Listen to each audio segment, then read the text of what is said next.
Well, sometimes the review process just doesn't go as smoothly as I would like. You may remember this sword here, the Edge Xiphos by Devil's Edge. This is an exclusive brand at Cult of Athena.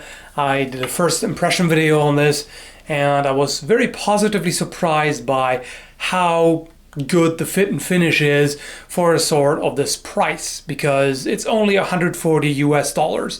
And for a sword reproduction, that's really not much at all. I found it quite nice to see how well designed it is and how well it handles and everything. And then I started the tests. I did some cutting tests on water bottles and other stuff, which all work really well because it's a very sharp blade, it's a thin blade, and as I said, handles really nicely. So everything good. A while later, I noticed that I had lost that footage because I accidentally deleted the folder. Because I also had some other footage there that I used for a different video. After I rendered that video, I thought, oh yeah, I'm done with this. Delete the folder. Which means that all of that is gone. Then I moved on to abusive tests. Fortunately, I still have the footage of that. And at first, worked just fine. Did some cutting on branches and everything, and then ramped it up gradually. And then, even though at first everything seemed good, I then noticed this.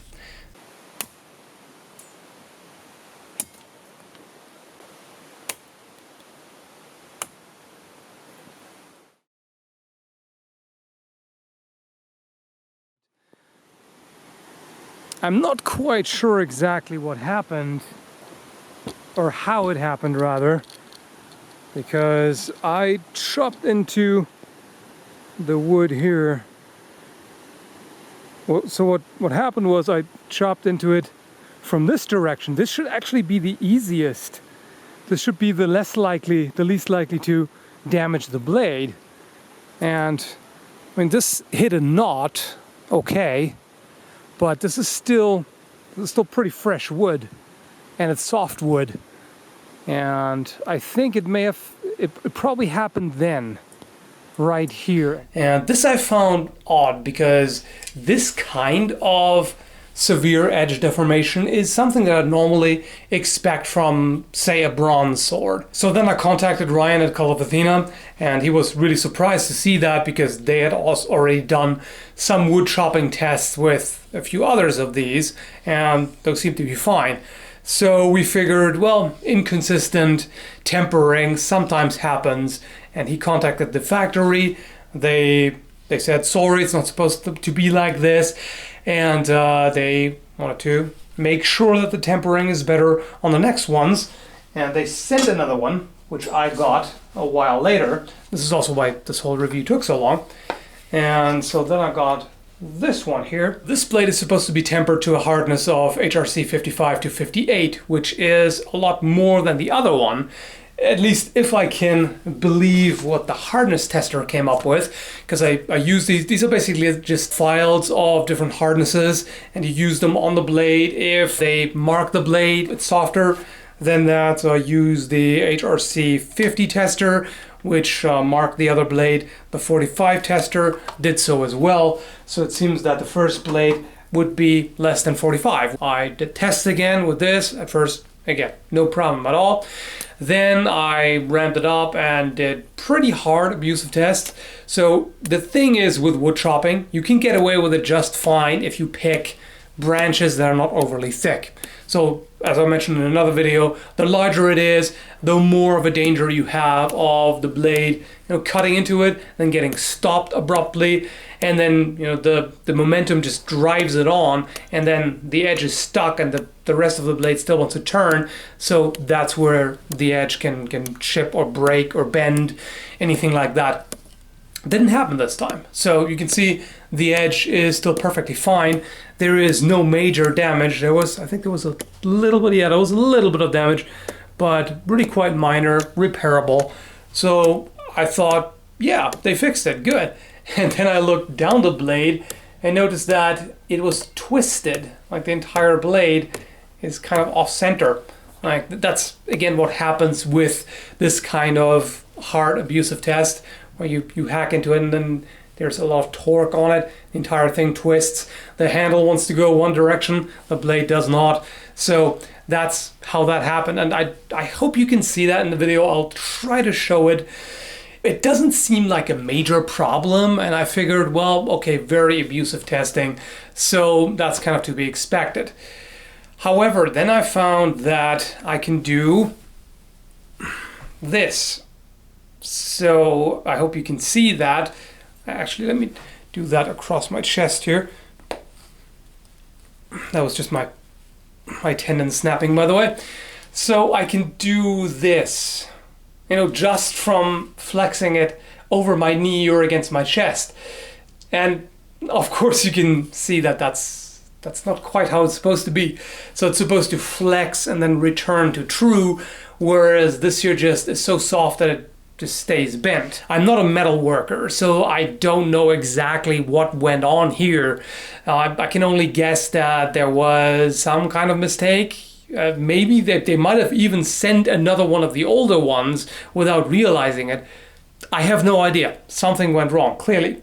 So since I now have spent so much time talking about what went wrong, there is still some hope that they'll fix it in the future. The other thing is, basically, if you treat this like an iron sword, it's perfectly fine, because an iron sword would be pretty much like this. It would be fairly similar. It would also be prone to bending, and it's, in a way, it's quite appropriate, because this type of sword would have been made of iron at that time. So it is steel, but it's basically almost as soft as iron. So unless this is changed, and I'm pretty sure the factory is going to make attempts to fix this, but even if it's not, as long as you basically treat this as if it was an iron sword and do not do abusive tests with this, and as you've seen, even chopping wooden branches is fine as long as they're not too thick, and as long as you don't chop into a stump or anything, it's still perfectly fine. So most of you, if you use this sword, you wouldn't have any problems, because you don't do the kind of hard abusive test that I do in order to see how the material holds up. But you know, for regular cutting practice, tatami mats should be fine. Water bottles, of course, easily. Bamboo, I think it should also be able to handle. So those things are all fine. And at the end of the day, this is still an extremely well-designed sword. I mean, the overall shape, as far as I can tell, it's pretty close to the originals. I haven't seen too many original Xiphoi, but seems pretty spot on as far as I can tell. And it handles very well. So these are extremely light. Oh yeah, and in fact, that's something that I wanted to mention anyway. In terms of potential improvement, I would say making the blade a little thicker should help. I mean, it's better to make the steel harder, definitely. That should happen. But also increasing the thickness of the blade just a little bit, just a millimeter, in my opinion, would be enough. Because as it is, it's extremely light. It doesn't even need to be quite that light. In fact, if it was just slightly heavier and slightly more balanced towards the point, this would be a more powerful cutter and chopper. But at the same time, I don't think it would take much away from the handling. It is nice as it is. It's so light that you can really easily handle it, but it doesn't have to be quite that light. So heavier blade, thicker blade would in this case actually work quite well. Like I said, the price is comparatively quite low for a sword reproduction, and that makes me much more inclined to be lenient with flaws like this, especially if they only emerge with hard abusive testing. So, would I still recommend it?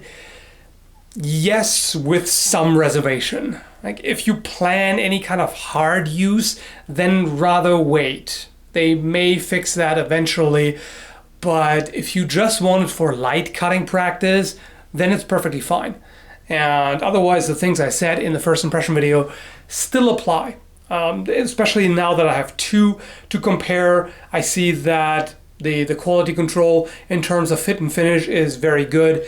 There's absolutely no gap anywhere here. All the pieces are 100% well fitted and properly polished and everything, so there are no sharp corners anywhere. It feels great in the hand. These handle really nicely. So excellent design and craftsmanship. The only problem is really the material of the blade. The steel is too soft. And yeah, I think I'm starting to repeat myself, so I should cut it out here. Cut it out. Anyway, so I hope you found it helpful, informative, entertaining, what have you, and thanks for watching.